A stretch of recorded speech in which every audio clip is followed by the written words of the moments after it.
Turn on the thrills in the night. Detroit, rock bottom city. Rock and roll hell all night. Shout it out. I love it loud. Nice. I'll fight all hell breaking loose to hold you. Okay, this is a little different, but I'm keeping it in the family. Read my body down.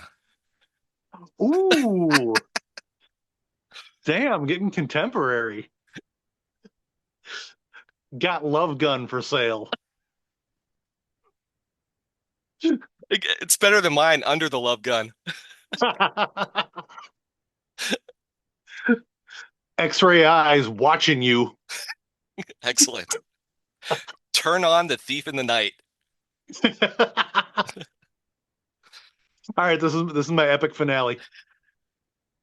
Hold me, touch me, take me, shock me, think of me when we're apart.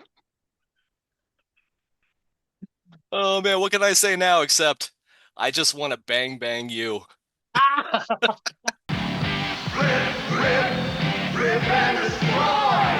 Hey everybody, welcome to episode 18 of Rip and Destroy podcast. I'm TJ, that's my buddy Mike. How's it going?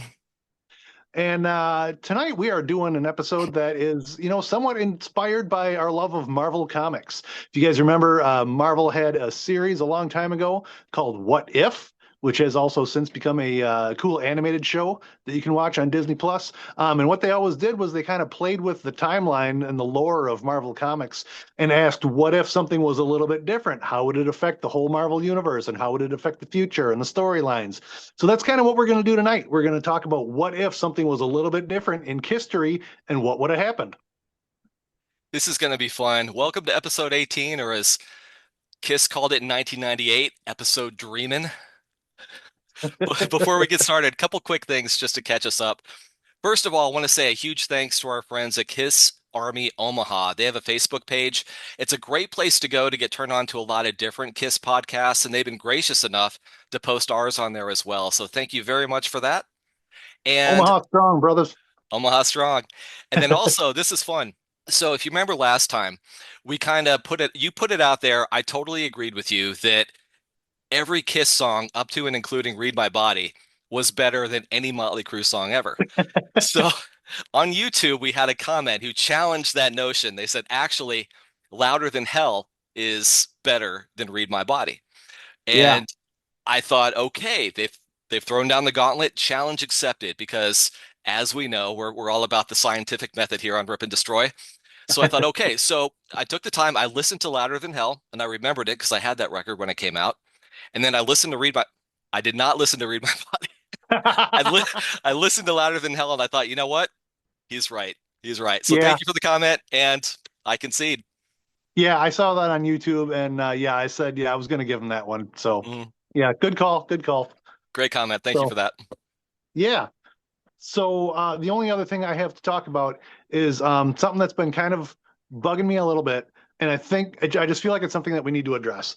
As we know, there's been a couple of pieces of Kiss news in the last couple of weeks, and one of them has been Kiss receiving the Kennedy Center Honors Award. So, I don't want to bring politics into this. I hate talking politics. I think it's bad for business. I think it's bad for friendships. And no, I wasn't going to say like which side of the fence that we're on. But look, I think if you've listened to us and heard our positions on things like inclusiveness and representation, especially if you've listened to episode 12, where we talked about lyrics that didn't age well, that weren't maybe not so appropriate. I think you know which side we're sitting on. That being said, I am going to stick up for Kiss a little bit in defense of their decision to accept the award. So yes, the president like hands the Kennedy Center Honors Award to the recipients like at the ceremony, but he doesn't nominate or choose the recipient. Okay. It's a nice recognition that the country gives to its cultural icons, but it should be a bipartisan honor. Okay. So that being said, everybody who's accusing Kiss of like, kissing Trump's ass or whatever, it's like, let me break it down because it takes like 5 minutes of Googling to find out exactly where all of the guys in KISS are with regards to their position. Okay, so Ace, he wasn't like hugely outspoken as far as politics are concerned, but he was a Trump supporter. Gene has been increasingly critical of Trump as the years have worn on, and you can read a lot of the things that he said. Paul has pretty much always been anti-Trump and anti, a lot of the things that this administration has stood for. Matter of fact, there's a Rolling Stone article that you can look up that actually lays out everything that Gene and Paul have said or tweeted about Trump and the administration. Okay, it's all right there. Peter, he's kind of the old school, like, you just try to support whoever the president is at the time because you're an American and that's what you should do.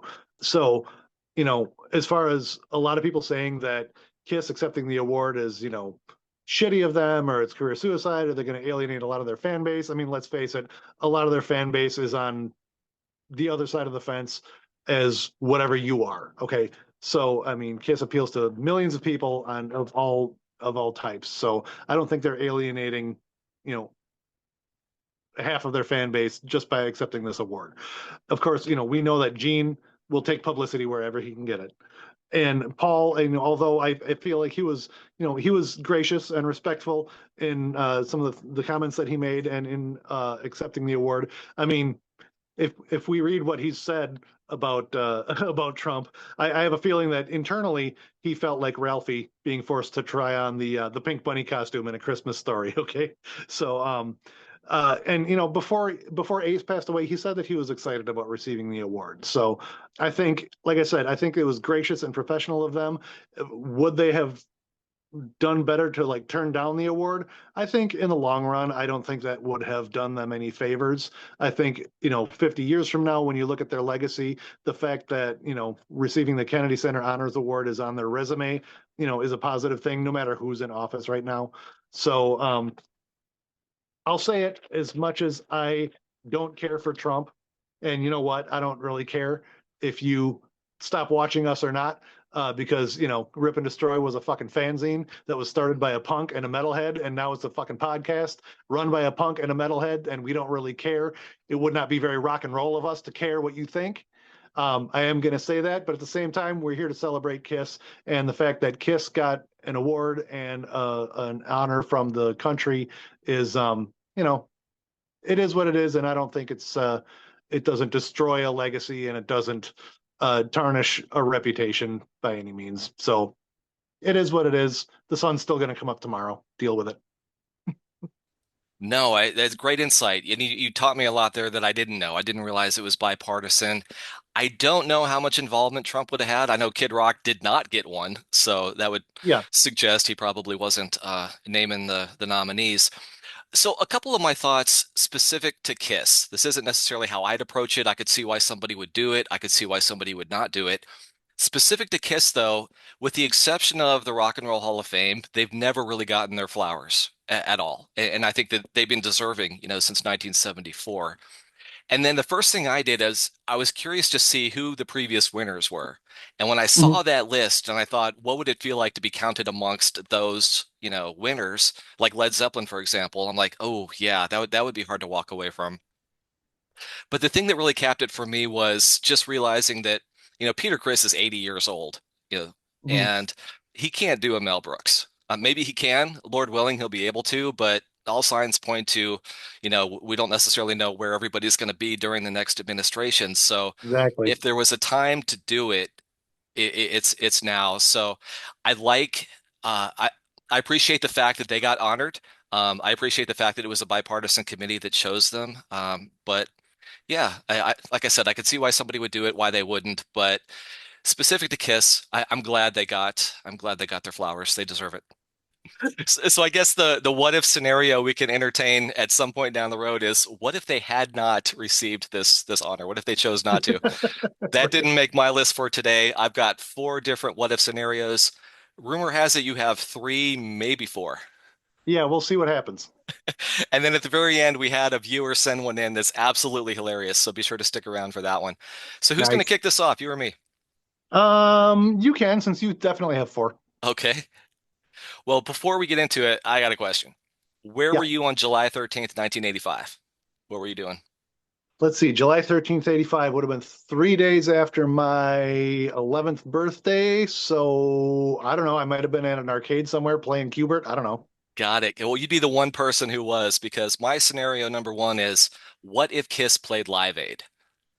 Oh, So you're Live right. Aid, That July is what I 13th. was doing. I was watching Live Aid. Yep. Yep, I actually had karate class that day, and I told my folks I was sick because I really wanted to watch Live Aid, so I missed it. Spoken like a true enthusiastic music superfan. That's me, guilty. So where was Kiss? They July 13th, 1985. That was 2 months before Asylum came out in September, and Mhm. 4 months before the Asylum tour started. So I think the reason they've given in the past for not playing it was, I assume they were asked. I think the reason they gave was that they weren't in a touring cycle at that point. It was just prior to. So the scenario being, what would happen if they did play? The first thing I did is I looked at other similar bands that did play the event, bands like Sabbath and Judas Priest, and those bands were not really prioritized during Live Aid. They were given early morning slots, and everybody was given 15 to 20 minutes, but I think, like Priest played at like 10 o'clock in the morning or something. So I think it's safe to say that Kiss would have played early in the morning as well. And then I thought about a set list. If you're given 15 to 20 minutes, it's July 1985. I think that, of course, they would have opened with Detroit Rock City. Then they probably would have followed up with Heaven's on Fire because it was right after Animalize. Mhm. And then they could have debuted Tears Are Falling, which wasn't officially released until August 16th, but it would have been just prior. And of course, you cap it off with Rock and Roll All Night. So I think that, like Priest and like Sabbath and like similar bands, they probably would not have seen a bump in sales. Nobody else did. It was good exposure, but it didn't really translate into record sales at that time. Yeah. So I think the short-term win would have been, they would have announced the tour and probably got some more headlines as far as new album, new tour. Long term, though, I really don't think it would have been remembered fondly. I think you would have had, an early morning set of Kiss in Asylum gear playing at 9:30 in the morning, with, the glitter and the pink cheeks and what have you. And I don't think that history would have been kind to that set necessarily. I would love to, have seen them play, but I don't know if it'd be remembered well. So that's my thoughts. But what do you think? What if Kiss had played Live Aid? Yeah, no, I don't. I think you're right. I think, Kiss fans would have loved it. Kiss fans today probably would have cherished that footage because we always cherish any footage that we can get of Kiss, especially from the Asylum era. But yeah, I think overall, especially with the position that Kiss were in at the time, I don't know that they would have made much of a dent. Priest and Sabbath are huge, so two of the hugest bands in the metal universe. Kiss, well, is as well in as far as their position in history, but at that moment in 1985, I don't know that they were, and I don't know that the Live Aid crowd would have reacted super well to them. So I think it's probably just as well if they skipped it. Agreed. Agreed. Yeah, it would have been fun to watch. Looking back, we don't have a lot of 85 foot. As long as Phil Collins did not play drums, it would have been Right. decent. Great thoughts, man. That was fun. What do you got? Yeah. Okay.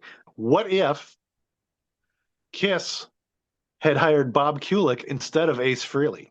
Ooh, ooh. So, as we know, during Kiss's lead guitarist auditions, they almost went with Bob Kulick, brother of Bruce, who wound up, we all know, carrying Kiss through the non-makeup era. And we know that Bob did wind up, of course, guesting on some Kiss tracks, filling in for Ace on like Alive 2. He played lead guitar on Paul's solo album. He played some solo gigs with Paul later on in the 80s. He's always been kind of an adjacent member of Kiss. But what if Ace either hadn't come in his orange and red sneakers, or they decided that Ace wasn't going to fit the bill, and they went with Bob Kulick instead? Hmm. What would those early albums have sounded like? What would the later albums have sounded like? How long would he have lasted? Would he have outlasted Ace? He went on to have, success playing in, like, say, Meatloaf's band and some other projects. Would he have had staying power where Ace did not? Did he have, Ace obviously we know had, substance abuse issues and wasn't the most professional, but Bob obviously was professional enough to fill in where he had to. And, Yeah, my question is just my question almost raises more questions because I don't really have those answers. But I kind of feel like they went with Ace because he brought a certain chemistry to the mix, and Hmm. I don't know as solid and good as Bruce is. I don't know that Kiss would have had that same magic if they had gone with Bruce, or I'm sorry, with Bob, even though he may have been a more reliable choice. Man, great question. It's really And the would he have lasted all the way into the 80s or the 90s, or would there have been three original members that lasted all this time, and then what would happen with non-makeup and the reunion tour, and who knows what would have happened, and would he have been called Bob? hmm, probably not. Because Gene, Paul, Peter, and Bob doesn't quite ring the same as Gene, Paul, Peter, and Ace. So Yeah, yeah, yeah. So if Bob Kulick had taken Ace's spot, I think two things that come to mind. One is, eh, I don't know, a lot of people will probably disagree.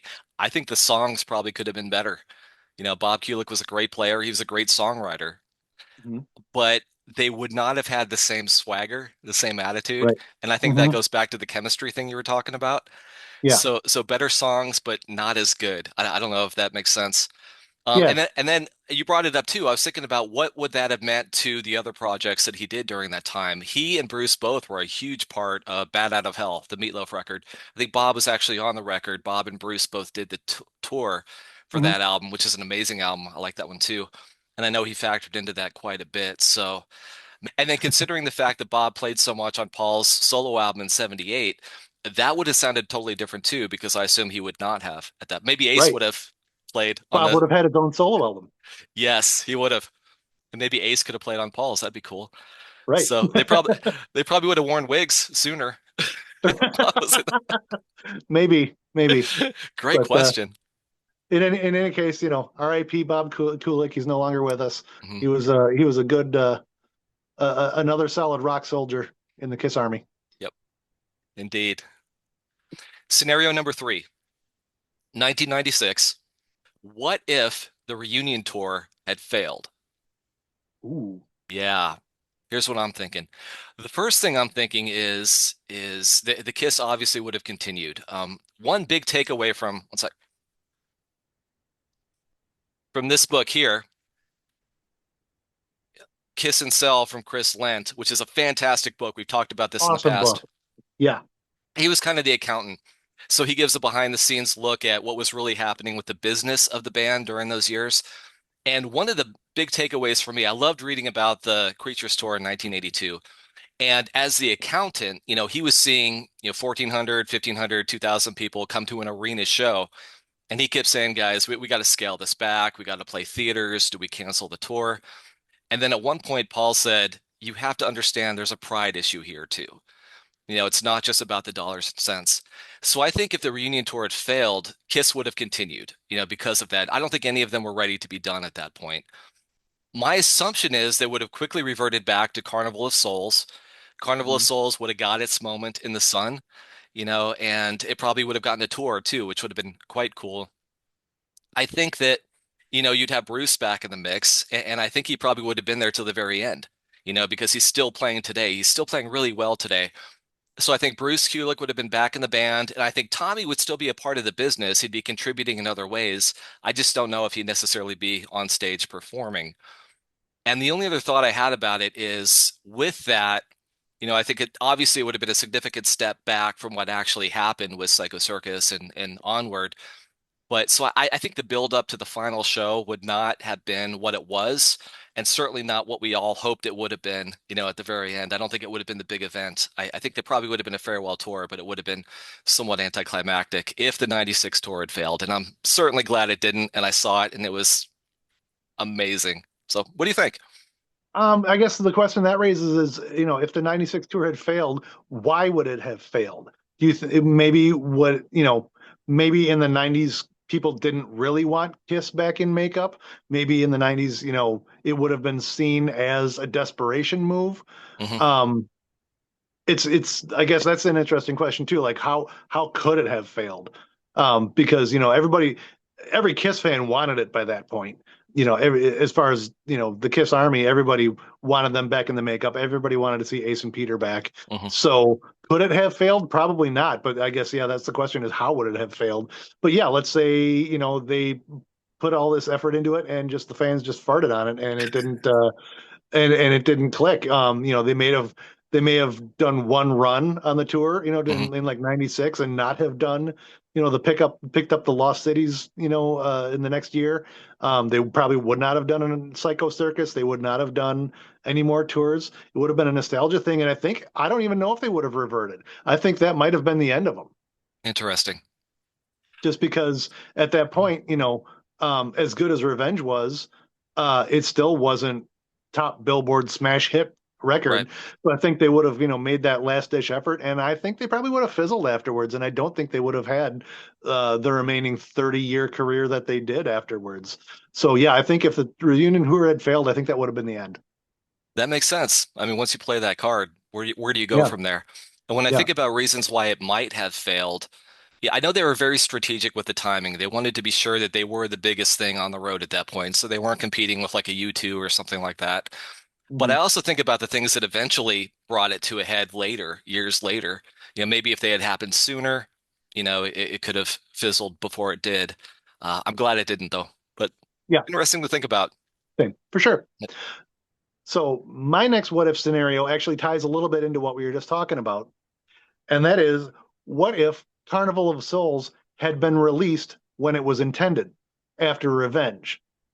Would it have done well? Would it have been the direction that Kiss should have gone in? What do we think about that? Revenge was a great metal record. It was a Mhm. hard rocking record. It was a great classic rock record, whatever you want to call it. And then obviously they chased the trends a little bit with Carnival of Souls, but the release of that got delayed because of the reunion tour. But let's say Carnival had been released in, oh, let's see, when did they actually record that? Like 95, 96, somewhere in there? Let's say that came out when it was supposed to, and how would it have done? Do you think that the current grunge fans and hard rock fans would have embraced it, would have enjoyed the change? Would they have toured that record? Would that tour have seen more numbers than the Revenge tour? Mm. Um, or would it have been better or worse or the same? I don't know. But that's something that I've thought about quite a bit, is like, what if that had actually come out on time and maybe the reunion tour didn't happen, or maybe it happened, a little bit after that. That's my what if for Carnival of Souls. And when you read the KISStory book, and they talked a little bit about it, they showed, some of that artwork where like it had like the zipper head guy with the Yeah. the flames coming out of his head and everything. What if that had been the cover of Carnival of Souls instead of the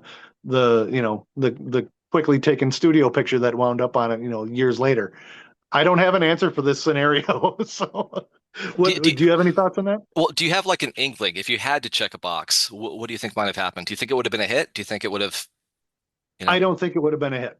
I think in hindsight, I think they did make the right move in doing the reunion tour, which became like hugely successful. If Mhm. they had released Carnival of Souls on time, I think it may have been either the end of Kiss, or they may have continued churning out, I don't want to say mediocre records, but if they would have continued trying to do the same thing, I think they would have been playing state fairs. Yeah, yeah, yeah. I have to agree because they weren't necessarily just going after a different fan base with that one. They were going after a completely different generation. And Yeah. if you remember back in the mid to late 90s, glam rock metal was kind of a punchline. I think if Mhm. if people really did like the record, they probably wouldn't talk about liking the record. They probably wouldn't go to the show. I think Kiss was always at their best when they were setting trends. I think they always took a step back with like disco or glam or metal when they Mhm. were chasing trends. I think True. this would have been no different. And just the Yep. fact that for me, the album in and of itself, be it a grunge album, be it a Kiss record, be it whatever, is just not a great album that I enjoy listening to. Yeah. So if I had to check a box, I'd say that would have been a step in the wrong direction. I'm glad it came out the way it did, though. Yeah, it turned out okay. Like I've said in the past, I find Carnival of Souls to be a really actually disingenuous record just Yeah. because they always complained about grunge up until that point. They always complained about it being depressing, and then they come out with all these depressing songs. So, and I think fans of Kiss and fans of, the grunge scene probably would have smelled the bullshit. Yeah, yeah, yeah. Okay, this is not the question. The question originally for me, it was the first one I thought of was, what if Kiss really was Van Halen? I had some fun thinking about that, but then I'm like, no, there's a better way to approach this, and that is, what if Eddie Van Halen did join Kiss in 1982? Now, it Mm, depends who you ask. Kiss had said, I think it was Gene maybe, it said that it had come up in conversation at some point. They asked Eddie about it, and his take was, if it happened, I don't remember, which yeah, it could have happened, and maybe he didn't remember.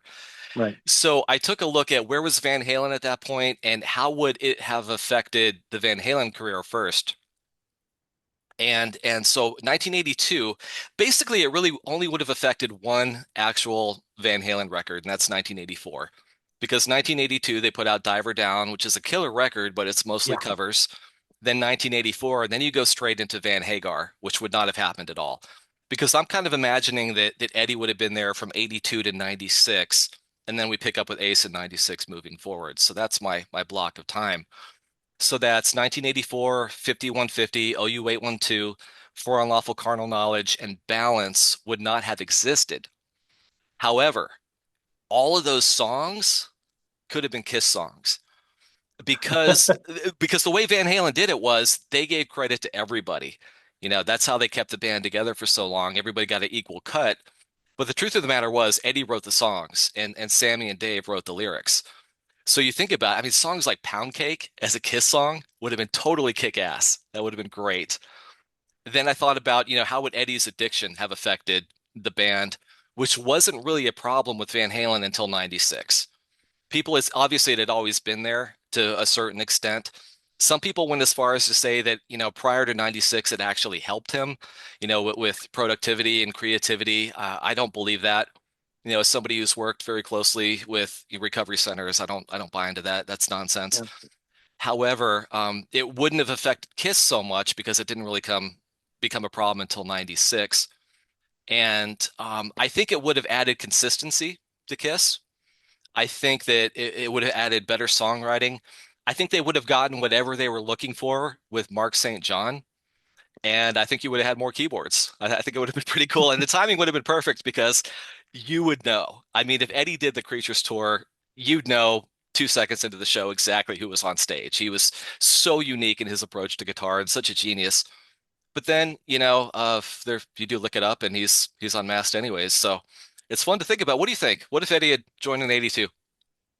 That does raise so many other questions. Okay, so if Eddie had joined, and I'm not going to get into the was he gonna or wasn't he gonna? That's a whole different situation. So Yeah. yeah, let's just go with the what if.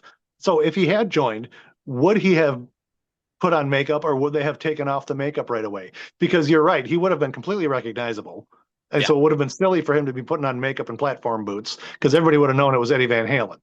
The second point is, then would the reunion tour have happened? Because if he would have been consistent and so talented and so, such a major force, with those, Van Halen and Kiss basically joining forces, would the reunion tour even have happened at that point, or would they have been successful for the rest of their career with Eddie?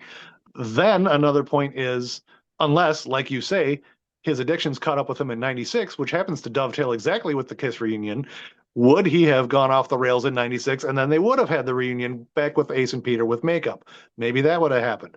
But also, when you're talking about like Van Halen's career after that, is there a Van Halen the band without Eddie Van Halen? And I don't think there is. I don't I either. mean, Alex is great, man, but he's not going to carry that whole band on his name alone. I mean, let's face it. The brothers Van Halen are what made it Van Halen. Yeah. The two of them together. So, if it was going to be, let's say, Sammy. Actually, here's another point. If Eddie had quit and gone to Kiss, would David Lee Roth have quit Van Halen? Mm. And I don't think it would because I think those two were the ones who butted heads. So it might have ended up being Alex, Dave, Michael, and I don't know, maybe they would have got Mark St. John on guitar. I don't fucking know. But They could have called it Mammoth. That was the there original you name. go. That was the original name for the band. Right. A- That's why Wolfie's band is Mammoth now. And if you want to get crazy with it, if Eddie had joined in 82, would Alex have joined in 92? Oh, that's a good question. I don't know. Geez, Kiss Halen. I don't know. Gets starting to get pretty incestuous. I don't know.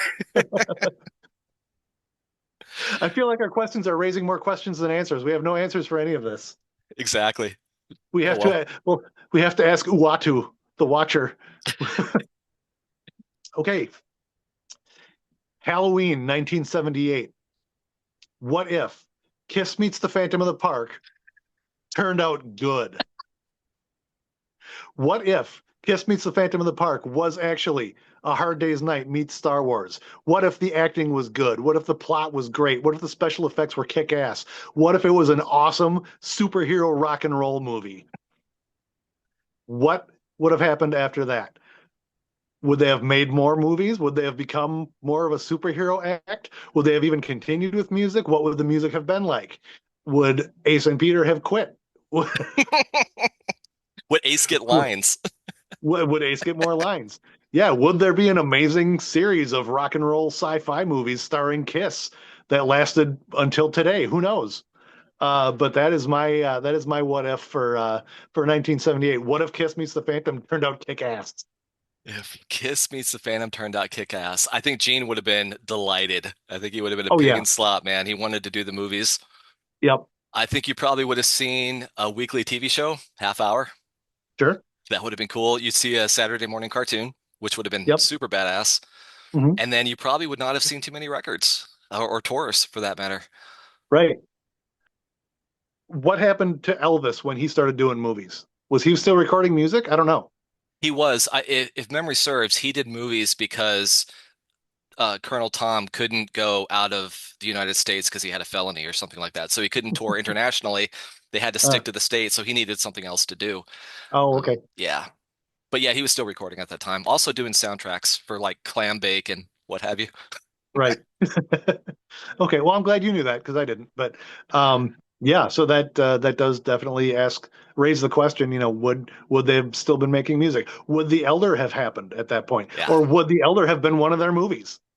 Mm, Maybe, I, maybe they would have made music for The Elder, and it would have actually ended up being one of the Kiss movies. I don't know. I like thinking about what the merchandising would have looked like. Could we have had Phantom action figures?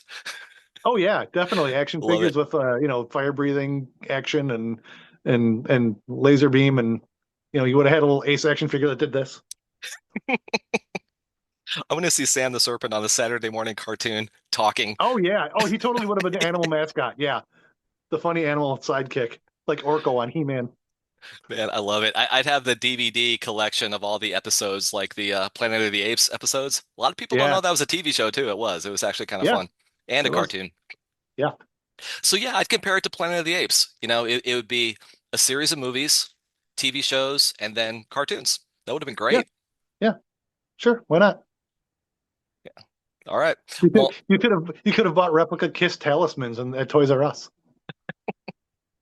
I think I'm gonna have my son 3D print some talismans for me. Yes, dude. That'd be fun. Okay, well, this is a very similar question, so I'm glad you asked that one when you did. Two-parter. What if Alive failed, and what if Elder was a hit? Ooh.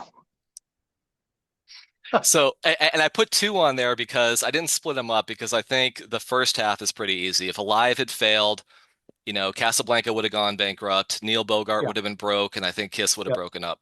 I yeah, think Paul and Gene would have gone off to do other things with other people, and I think that would have been it. yeah, for sure. Yeah, there wouldn't have even been an elder at that point. So, Right, right. um, yeah, one definitely had to happen in order for the other to happen. But yeah, I think if Alive would have failed, that would have been the end. Yeah. But if Elder was a hit, I think you would have had Elder 2, Elder 3, Elder 4. I think they would have been in the Yeah, concept record business at that point. I think the albums would have been bigger and then fewer. I think the tours would have been really interesting. I would love to have seen like an Elder tour or something more thematic that incorporated a lot of those elements. But the funny thing for me is like you mentioned before that, you kind of become what you hate. Kiss became the gloomy, like sad sacks when they're like, hey, before they're like, hey, you're millionaires. What are you complaining about? And now they're doing Carnival of Souls. I think the same would have applied here because they always considered themselves to be the remedy or the antidote to, Genesis and Yes and Jethro Tull and ELP Mhm. and Rush and all these progressive bands that are doing these big concept records. And I think they would have been doing them, at a pretty consistent basis. So it'd be interesting to see what would have happened to the band if Elder had been a hit. What do you think? Yeah, I mean, I know, one of the early concepts when when they were working on the Elder was that they might have been like a 2 or 3 record series. I don't know that they would have stuck with it. I think they would have probably gone back to their roots. Might have just been a little bit later. I think they probably would have milked it for all it was worth, and then gone back to something like Creatures of the Night, and then Lick It Up. I think they would have gotten to that eventually. But yeah, I think if the Elder had been a hit, I think it probably would have resulted in maybe another record or two and a film and all that stuff. But we do have an Elder episode coming up, and I do want to do a deep dive into some of some of those ideas. So I don't want to say too much more about it, but I think it would have had its run, and I think they would have reverted back to good old rock and roll. So I am actually going to end this with probably the most obvious question. And for all I know, we might have already talked about this. What if Kiss hadn't changed their image in 1983? What if they didn't take off the Mm, makeup? What if they hadn't changed out of the platform boots? I think we've talked about this a little bit. I think they would have, as far as whether or not they would have continued to be successful, that's not really what I'm asking. I think, like what would the costumes and everything have looked like going into the future? And I think we kind of talked about this a little bit. I think, Lick It Up probably wouldn't have looked too much different from Creatures of the Night because they reused the tank stage anyway. So I think they probably would have recycled those costumes for one more tour, kind of like they did a couple of tours in the Destroyer costumes, a couple of tours in the Love Gun costumes. So I think they would have gotten one more tour out of the creatures get-ups. But then I think Animalize, I think they probably would have, incorporated animal patterns into the costumes. I think by Asylum, once the glam thing happened, I think they would have started incorporating like day glow colors into the costumes. I think there still would have been spikes and platforms and chains and stars, but there might have been a few more pinks and neon greens and yellows and electric blues involved. And then, yeah, going into the 90s, they might have reverted back around the Revenge era to the more creatures or alive or destroyer look as they kind of got a harder edge. What's really interesting is where they would have been right around that Read My Body stage. So, we know that Paul and Gene did the that video for Rise to It where they put the some costumes and makeup back on and it didn't quite work. That unmasked or Dynasty costume didn't quite fit right on Gene anymore. and uh, a lot of and cookies between yeah, 79 and yeah, 89. there was a couple of bags of Chips Ahoy in between there, but yeah, I don't know. What do you think? Where would that have gone, and would they have been reduced to a Vegas act? Two thoughts. I have two thoughts. Well, my first thought's simple. I think I would have loved every last drop of it. I think everything you mentioned would have been a super kick-ass scenario that I would really like to have seen.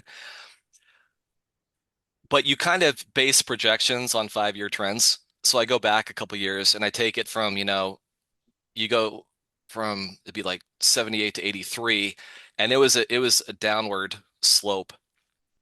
Obviously you had Elder in there, you had Unmasked, you had a lot of Creatures, great record, but didn't really set the world on fire. Right. So my assumption is that they would just continue to fall off a cliff as far as album sales, concert attendance, things like that. I know 82 especially was a really, really bad year for attendance. So without moving the furniture, I don't think they could have gotten people's attention. I think they needed Yeah. to like Tupac said, they needed to shock the world, right?